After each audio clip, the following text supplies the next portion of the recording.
A neurodivergent view story, The Weight of Unheard Minds. Harold Meryn arrived on campus carrying more than books. At 72, his gait was steady but deliberate, a sign not just of age, but of years measured in friction. His white hair curled like untamed thoughts above a face lined not so much with time, but with the long strain of being misunderstood. He had spent his early career as a systems analyst, later retraining as a psychologist, and eventually teaching in adult education. But it was not until after his third psychiatric admission, following a prolonged collapse after workplace exclusion, that he began to see the true outline of the hypothesis that had haunted him all his life.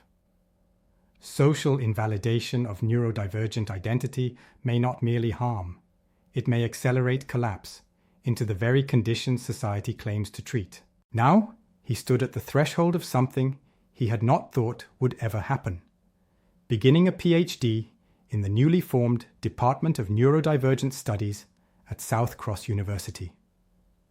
The department was young, so was his supervisor. Chapter 1. The First Conversation. His first supervision was with Dr. Anjali Vora, who was 32 and had a reputation for rigor and a kindness that didn't try to prove itself. "So," she said, leafing through his early notes, "you're calling it the amplification hypothesis. That's a strong phrase. You're proposing that chronic invalidation doesn't just correlate with breakdown, it amplifies neurocognitive vulnerability?" "Yes," said Harold. "And I want to show that in some lives, like mine, it is the invalidation that completes the breakdown, not the biology." She looked at him quietly for a moment. "You'll need careful framing, but it's not far from the minority stress model. The literature is catching up to you. What methods are you considering?" "Mixed, a quantitative survey to show patterns. But the heart of it is narrative work, lived experience interviews. I want to make the fracture lines visible." "Good," she said, "but I'll push you. This can't just be personal testimony scaled up. It has to be academically fierce." He nodded. "Fierce and lived." Chapter 2. The Seminar. The department hosted a seminar series every second Thursday. Harold's presentation was titled Unrecognized Lives, Diagnosed Minds. He stood at the lectern, slightly hunched, but his voice did not waver. "Imagine this," he said. "A child misreads social cues, not from malice, but from a different wiring. Teachers see defiance, parents see laziness, classmates see weirdness. That child becomes an adult who doubts their every impulse. Years pass, the mask thickens, the exhaustion mounts, and when the breakdown comes, because it often does, the label is not traumatized or unseen. It is bipolar, or psychotic, or borderline. What if we've been blaming the mind for what the culture imposed on it?"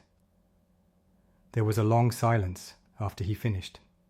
Then a PhD student named Marcus raised a hand. "I get it, Harold. But how do we distinguish breakdown from genetics? Are you saying trauma alone causes schizophrenia?" "No," said Harold. "But I'm saying culture loads the gun.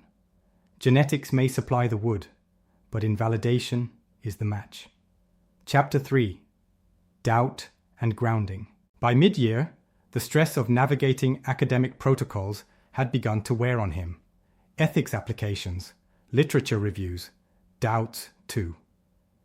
In one corridor conversation, a neurobiologist named Dr. Jelinek said, "Be careful, Harold. The idea is compelling. But psychiatric conditions have structure. Don't over-socialize the brain." Harold smiled tiredly. "I'm not denying biology. I'm asking why biology breaks there and then.